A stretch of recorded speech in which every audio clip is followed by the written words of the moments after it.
Well, hello everybody and welcome back to Coffee Chat. Yeah. It's already Tuesday again. I had to think about what day it was as you were saying it. Yeah, Tuesday. It is. All right, well, Coffee Chat's always a nice time for us. We're able to just come in and decompress, and it's really sometimes the first time we've seen each other in the day, and so we have to play catch up when we're sitting in here, get our coffee. But today, coffee and tea's great. Yes, it is, and we're confused on the weather today. I'm in a sweater in your beautiful spring. Well, you know, I was committed to spring weather, and then all of a sudden we had a cold. It was 40 degrees when I left my house. My fireplace is on in the house. Yes, it's I crazy. My husband cold. told me to not leave it on all day, and I did. It's cold. Well, it's still on in there. I don't do cold. So. All right, well, guys, I'm Sherry Smeraglia. I am the CEO of Smeraglia Enterprises, Teddy Bear Goldendoodles, Noodles and Toodles, and I have Carol Tuberville here with me, who is my sidekick when it comes to the dog world or the animal world or anything to do with anything other than people that live and breathe, but she also works with living people too. I do. I don't work with any dead ones. Yeah, no. She's got some people that work under her, some dogs, some chickens, some horses and cows and goats, and what else you got? Peacocks, ducks, alpacas. You name it. It's a farm here. It's crazy. It is a farm, for sure. And I have Dana over here to my right. You can't see her, but you can hear her. Behind the scenes, reading your comments. So tell us hello. Tell us who you are, and I love to see all the comments that come in. Yeah, and I've got Will and Joe back behind the camera. Woo-hoo.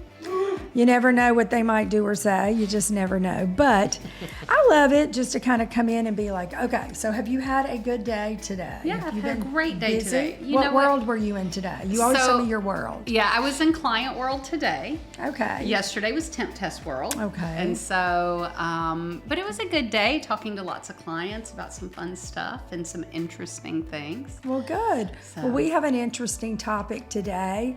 We are going to talk about our parent dog program here, and more specifically about how they retire and how you guys can go about getting on that list for them. Mm-hmm. So it's real exciting. It's near and dear to our heart, probably more than anything else we do. Our parents, and because they're the dogs that are here day in, day out. Yeah. Puppies come and go, but those adults and our parents, boy, that's the heartbeat of here. Yeah, and you know, when Purina was here and they were doing their big video spread on us over a couple of days, and it was just real interesting.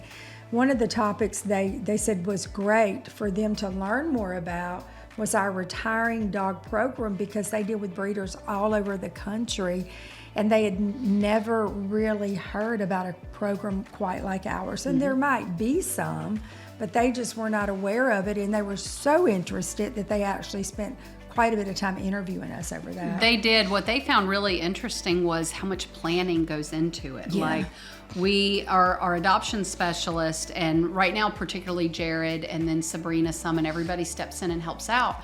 But we really, when you guys call in, if you're talking to them and they feel like, you know what, maybe a puppy isn't what you need, maybe you need something a little older, they'll talk to you about our retired parent program. And if they feel like you're a great home and a great fit, that's really where they steer. And we actually have quite a few clients who reach out just for a retiring parent. All the time. Well, Dana, chime in if there's anybody that's got any comments or they just want to say hello. Let us know. Let's have a little roll call. Well, our friend Christy Rogers says, hello, ladies. She's one of our supporters, has been for a long time. And Dana Lyon says, hello, ladies. Happy spring. Thanks, Dana. You know, I like your name. Christy, it was funny. You came to mind just a little while ago because I said, hey, well, everybody's phone's on. I said, hey, Siri, call Christy. And it says, I'm asking, would you like to call Christy Rogers? And I said, no. She said, okay, I won't. So I almost called you. So maybe you were on my mind today. I don't know. Hope you're doing wonderful. One of the other things, though, that Purina really loved about being here was our planning and forethought. Because we know about what age our parents are retiring. We know how long it takes to grow a puppy. Yeah, to get to maturity. And so we literally plan 2 years out for who's retiring. So the moms and dads that are retiring this year, we planned for their retirement with keeping puppies 2 years ago. Yeah. And so there's a lot of thought that goes into that with regard to what direction the programs go. I in and know. what It's we're funny doing. you said grow a puppy. I'm thinking, okay, like we grow tomatoes and vegetables and things, and you're like, and how long we grow a puppy? We just Yes. plant that little puppy and it grows. We do. But so most people might say raise. And Carol Yes. says grow a puppy, but that does make sense because we have to get that puppy from its little bitty self all the way up to this mature dog. And during the process, there's a lot of things that we're going to check. We're going to make sure.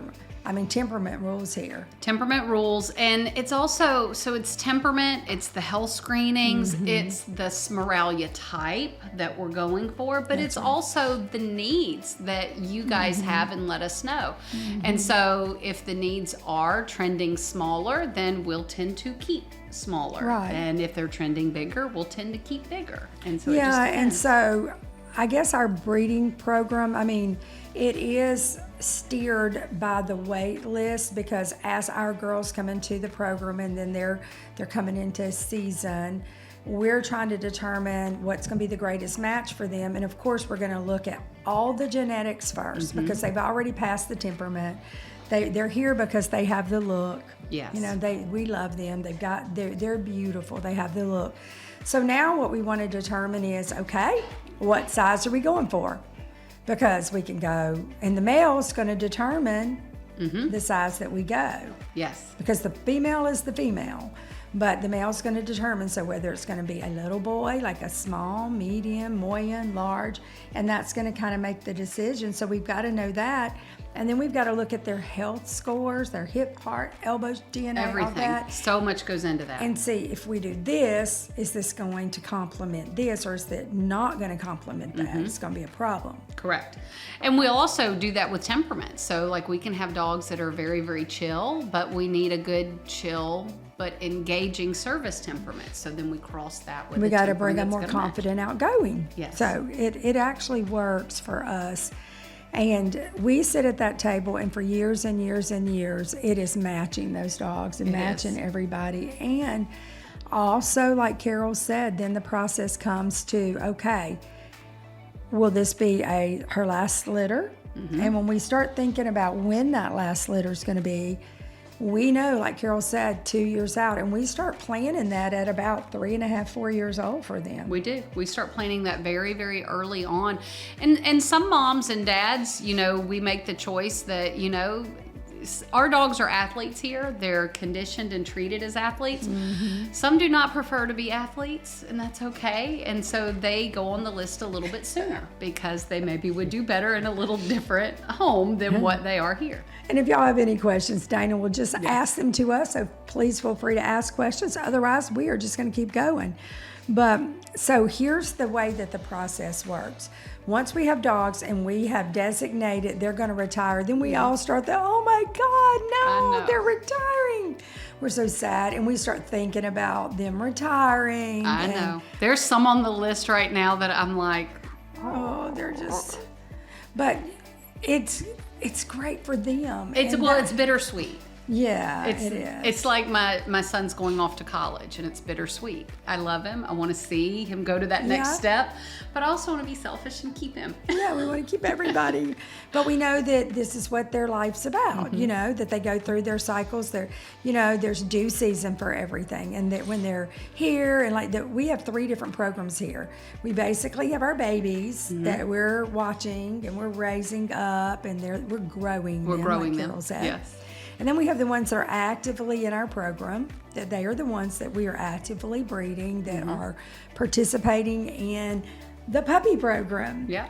And then there are the ones that are now retiring or retired, and now they are going through it's like a transition they're going through, like transitioning from that program to a new program. Yes, Dana. Well, Karen, and I may butcher her last name. Okay. Schlickner, I'm not sure. She is one of our supporters. She was here last week. She says, hello, ladies. Nice to see you today. Nice to Yay. see you, Thank Karen. you. I heard you had a wonderful time. Yes. Angie was telling me all about it. And Katie Mack is watching with Oh, us. good. She knows all about the adult yeah, dogs. that is wonderful. And Lauren has a question. Lauren Burns. She says, do your F1B Goldendoodles tend to be cuddly? Oh my goodness, yes. I mean, that's really strong. Fletcher is the king of Oh my God. cuddling. I mean, and it doesn't matter how big they are or how little. Yeah. When I say last night Fletcher was in the hallway, so everybody knows when Fletcher gets home from school, they can just open my back door, and then there's a baby gate. So I have this hallway that leads into the rest of my house, but it's kind of like the dog hall. All right, well, Fletcher had been in there, and I'd been working, and I came home. Well, Fletcher got home before me, like 3:30, Right. 4, but I didn't get home till like 6:30. So I came in there, and I was like, just like crashing. I was like, okay, I'm so tired today. Sat down on this love seat, and he literally, they opened the gate, he came in there, jumped on me, 85 pounds, laid on top of me, started rubbing his head on me, and just like doing the, oh my God. And I'm like, my husband's like, look at him. He's like a giant rolling around on you. I'm like, I know. He is not going to receive that he cannot have cuddles, but they are all like that. Very cuddly. I mean, most of them. So we will generalize and say there are a few probably they're like, no, it's on their terms. True. London's not as cuddly, but most of them are. But she loves rubbins. Oh my Lovin's. gosh, but she wants to lay beside you. London just gets hot. She's a little chunky and she's So temperament rules, and we can evaluate and assess the puppies. And on the temperament assessment, we will notate puppy is a little more independent, or Yeah. puppy is a little wiggly with handling and restraint. So we do notate things like that. yeah. for sure. Go watch the whenever I was doing like the prep school puppy today, oh my gosh, the little Scout, she was just so cuddly, and she was like a little small F1B, so cute. And she was doing the same thing, just cuddling. But they are, and you know, our parent dogs are so loving, and our staff, they love them. I mean, they come to work every day, and they're their dogs. I mean, they work, these are their, you go to work, all of y'all pretty much, with coworkers. Our staff, they go to work, they have a few coworkers, but more dog coworkers. I mean, that's their peers pretty much every day. They do. Is they're communicating, talking, hanging out with dogs. And I will say that is the first line of adoption. It's like we have staff members that kind of go, hey, this one's mine when they retire. This one's mine when they retire. I know all of us have Their favorites. their yeah. favorites, but like I have Karis, who Who's is retired. She's retired. She's 13 now, and you would never know it, but absolutely wonderful. And people always ask, when you get an older dog, do you get that bond? Do you Oh get my that God, relationship? yes. Yes. A lot of people would never know that Karis has not been my dog forever, just watching her and seeing her and what she does. But she, she's How a old retired was she parent. when she came to be with you? After She was retired? 7. 7. See, there you go. She's a sweet girl. My husband found a massage therapist that she's a medical massage therapist, and she works from her home. And she adopted Fletcher's mom when she retired. Yeah. And her name's Margot. And so it's funny because I was like, I'm going to that massage therapist. And when I go over there, she's like up in there guarding the house or looking out the window. And I'm like, it's me, Margot. I mean, you don't have to guard for me. But then she's like, oh my gosh. And she had a house full of cats. Oh, yeah. And I was like, wonder how that's going to go over, because I mean, our dogs know cats, but they're not raised with a house full of cats. Our puppies are raised with cats, but once they grow up, they don't live with a bunch of cats. And Fletcher barks at every cat that goes by the window. I mean, he spends his day barking at all the cats outside. Loads Because of we fun. have a ton of like stray cats on this do. farm. And it's Fletcher's job just to bark at them all day out the window because he can't get to them. And I'm like, your mom is going to be crazy, but she does great. Yeah, she does. Margot's always been just a great girl, but that's how most of our parent dogs are. All of them have a different personality profile, but they're all so sweet and ready to just come into a home and just, live out their retirement, just like all of us want to live out retirement one day. But Same they thing. have more on that end than they do on this end. They have more life in them than they spent with us. So Yes. their time with you guys is going to be greater than with us. Well, our friend Nikki Pruitt is online with us, and she gave us each a kiss. Oh, 3 perfect. kisses. well, hello there. Hello, Welcome. Nikki. Glad you got to join us. Happy coffee chat. And Lauren says, I adopted Gwen Red Dot for our emotional support dog. So I was just wondering, thank you. Oh, yes. And Nikki says, hello, ladies, miss your faces. We miss you too, Nikki. Oh, so sweet. And Dana says, I will give you guys a call for information. We have been praying for a new me. Okay. I'm not sure what a new Okay, well, there you go. Call us because we do have people assigned. member of a family. It's in. It's in. And then Rachel says, is there a maximum number of litters you allow a female to have? And what age do you retire the females? Yes, we do. So we do have maximums that we've set, but for the most part, we let the moms drive the bus. We let the moms and dads kind of steer what's healthiest for them, what's best for them. We let And the them dads, dictate they that. don't care. It's the females. We do check them though. So like Yeah, if we watch anybody's the males. We do. If anybody's not feeling well, if sperm counts are not where they're supposed And to we be, actually- please do not send me to Facebook jail for saying that. But we're watching everything to make sure everything's as it should be. But we do let the moms typically drive the bus on that. Because they pretty much will take themselves right out of the program, because what happens is, number one, they're going to come in season when it's time to come in season. But then if the litters start significantly reducing, we know it's time. You know, it's going to be time for them.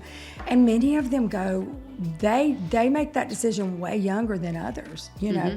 But yes, we do have a cutoff date. We do have a cutoff date. And then we have some moms that just are not as cut out to be moms. Yeah, we have we just other don't moms. love it. Yeah. And they passed every health clearance, every temperament, and then it's like when they had their first litter of puppies, we're like, you just turned into like Cujo mom. I mean, something Yes. crazy.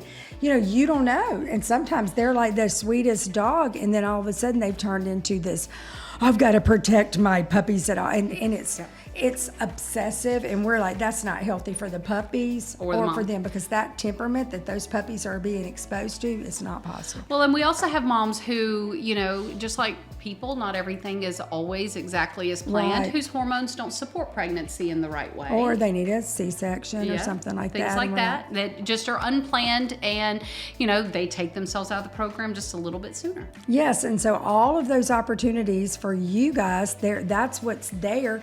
And some of them, if they make it all the way to the end, it's usually like around 5, 6, because in the program.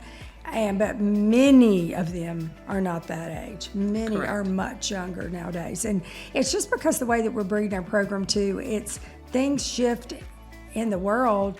Like there was a period of time when big dogs, it was all about big. Everybody loved big.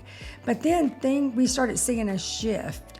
I started feeling just in my gut as I pray about the business and different things that we should start not breeding as many large dogs, because people can't always accommodate them or afford them because they eat more, they do more. But then there's people that's all they want. Right. But you kind of have to realize kind of what is the shift, and you kind of got to go with it. So sometimes we'll retire if we have 3 maybe standard poodle moms, and we're like, you know what, we don't need 3 standard poodle moms in the program. Let's go ahead and retire this girl for no other reason than we have 3. That's actually happening with this retirement wave, but with boys, because since everything's trending smaller, we can breed our girls to a smaller boy, Yeah. but we can't breed our boys to a smaller girl. So as everything's trending smaller, we'll retire some of the boys that just So maybe- we've got some really great boys that for no reason are going to be retired, and they're younger and they're fabulous, and it's going to be, you're going to be real excited. I don't know that I'm going to release the list publicly, but I will say that you will be able to contact us pretty much if you are from 2022 and you are already on the parent dog wait list, then you're gold, you're good. You're going to get offered the first wave, Yes. okay? But once we have fulfilled that list, which we are working on that now, so if you're watching or you watch back later and you hear this, go ahead and call the office, because Jarrett has already offered many of them, probably most of them, to everybody on the list, okay? But for 2023, what's coming is you're going to go online, submit an application, and instead of saying, are you looking for a specific puppy, you're going to put, yes, a parent dog. Right. And then it's $303, I think, because you have to put your credit card in. It's like $295, but with a Credit card little fee. It's $303. That's going to apply to the price of the parent dog. Those parent dogs can be anywhere from $595 to $8.95 after the deposit. So you might go in there, put your $300 down, and only owe $200-300 more dollars. But if it's somebody that we recently retired and they're very young and everything like that, then what you're going to do is you're going to be maybe paying the $8.95 after deposit. But still, think about it. They're vetted. They're genetically tested. They're spayed or neutered. They're fully up on everything. I mean, they're everything you need. Just now, a lot of times people say, I want this dog, but I want you to go put it through maybe a month of prep school because I want it to transition this way and I want y'all to train this. But pretty much all of them are they transition so well. They do. They transition really, really easily. We do recommend prep school because, like I said, our parents in our PE program, our parent enrichment program, they're handled like athletes. They're on a strict schedule. They're on a particular routine. Go out every day. They go out every day. They exercise every day. And going into a home and going into a schedule that mimics yours, prep school is a good opportunity where we can work on that. We also can refine the potty training a little bit more for in that type of setting versus where they are here, which is just a little different. But the good thing is they can hold their bladders really good. They can. Because they're older and more mature. And they're really, really good. And they'll be, like Sherry said, they'll be spayed or neutered. They'll recently have had a dental done, everything checked out by the vet. But going to prep school, not only will it help with the transition before coming home, but you'll have contact with that trainer to continue working with that once you get them home. Yeah. So Dana, do you have any other questions? Yeah, Kelly's asking, hello, wondering what the older puppies, for example, Molly, do while waiting to be adopted. You mentioned she's in puppy care, but what does that entail? So we have a couple of different levels of puppy care and where we're at. And this may be a great topic for future. She's an older puppy because she's like 5 months old. Yeah, you know that. So everybody starts in our nursery, and that's where they stay till weaning. Then once they are weaned, they go to our puppy cottage, which is still a very controlled indoor environment where we're waiting. They're not fully vetted yet. Correct. They're not fully vaccinated, and they're not ready immune system-wise for the next step. But then once they get a little bit older, they begin working on crate training, getting on a great schedule and routine of being able to eat on a schedule, go potty on a schedule, be comfortable in their crate. And go out and play on a schedule. They go out and play on a schedule. They get to socialize with their friends. They are walked on leash to and from their areas. Some of ours get really good where they just kind of follow. You saw how good she was today. That's her not even going through official prep school, but you see how good she is. I mean, the only thing I can say is that sometimes they're just like, they need a little bit more manners, and stuff like that. And that's why we recommend Doodle Prep School, just because. And that's our team's fault because they love the dogs. Yeah. And y'all, they're okay. Like, their job is to be here and love on the dogs. Yeah. So when I tell you we've got like 25-year-old guys that a lot of times are out playing, they are playing. Like, they are running and romping and playing and handling and having a great time with the dogs. So they have a lot of fun, a lot of socialization.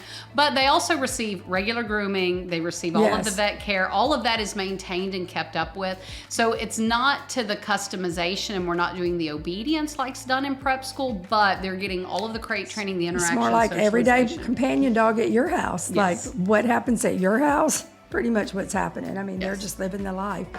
They just don't have their education intact yet. Not quite. And they need their education intact. I highly recommend, though, if you're getting a dog, for that good price, go ahead and take advantage of that and get at least a couple weeks in prep school. It will pay off in the long run. Yes, it definitely will. Well, I think we've answered this, but let's kind of maybe reiterate it for Dane. He says, I love that you do this. 3 hearts. Oh, how do we know when the adults are available? Just by calling, or do you start posting online? So, yeah. So what I want you to do is, if you really know this is the path that you want, go ahead and submit an app, put it on there, and you're going to go on the wait list, because we will offer them in the order that the wait list, that your app came in, but it will be a different. It's not like a puppy application. It's the same app. It's just convenient. Go in there, fill it out, and just say parent dog.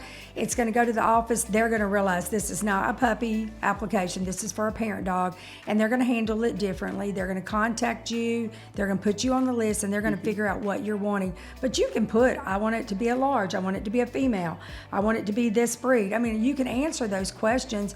Go ahead and submit it and get on the list, because right now I am only taking 20 apps for 2023, okay? So 20 apps, that's what I want. That's our limit right now. And those 20 people can go on and you will be offered. Once we feel that, then we'll see where we are. And I will say this too, our parents, puppies are still growing and learning. So when we do temperament assessments, it's a starting point, but then what you put into them is what you get. These adults, we've put into them. We've put in a lot of love, a lot of time, a lot of just our heart and souls. And so we want every match to be right, but it's a little more of a process matching the adults because they're not puppies anymore. Yeah. And so we want to make sure. We're matching adults with each other. It's like, Matchmaker.com. eHarmony over here or something. We got to make sure you guys, we know them and we need to know you because we want to make sure that they're going into the right home and what's going to be good for them. Not just, we had one this week that was adopted and it was so funny because he was like, I won't go into who, but it was so funny because he was just like a football player. Like he was like a teenager and he was ready to go. He wasn't a parent dog. He's one of our older boys.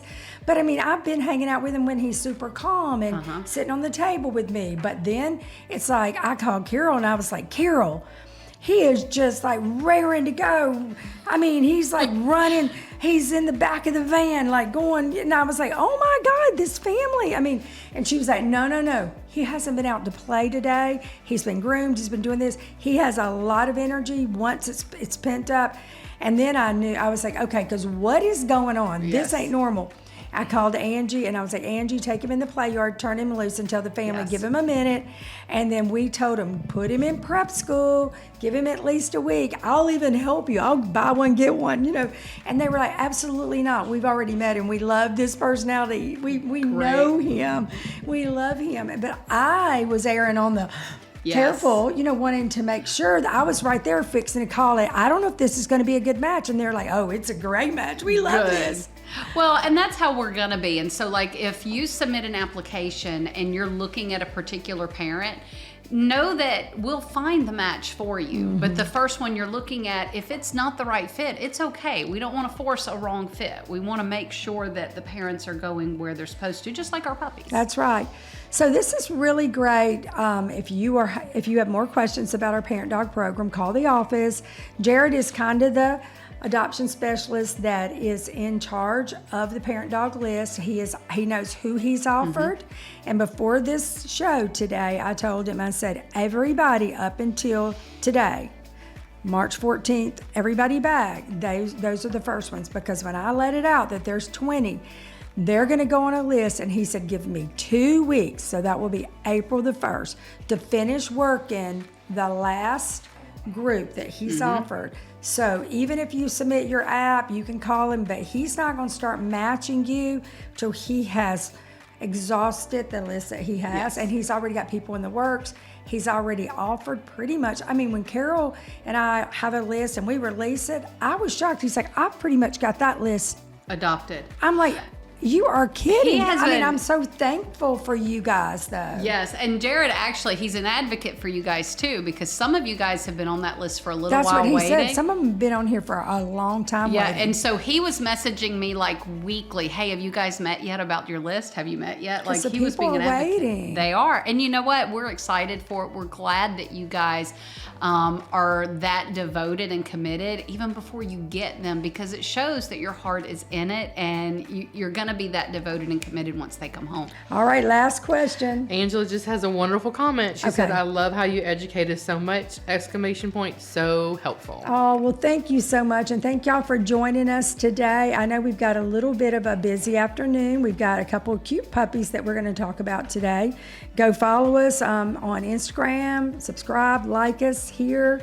Watch our YouTube channel. We've got a lot of fun things going on, but stay tuned because we are not done today. Y'all have a great day. Bye. Bye.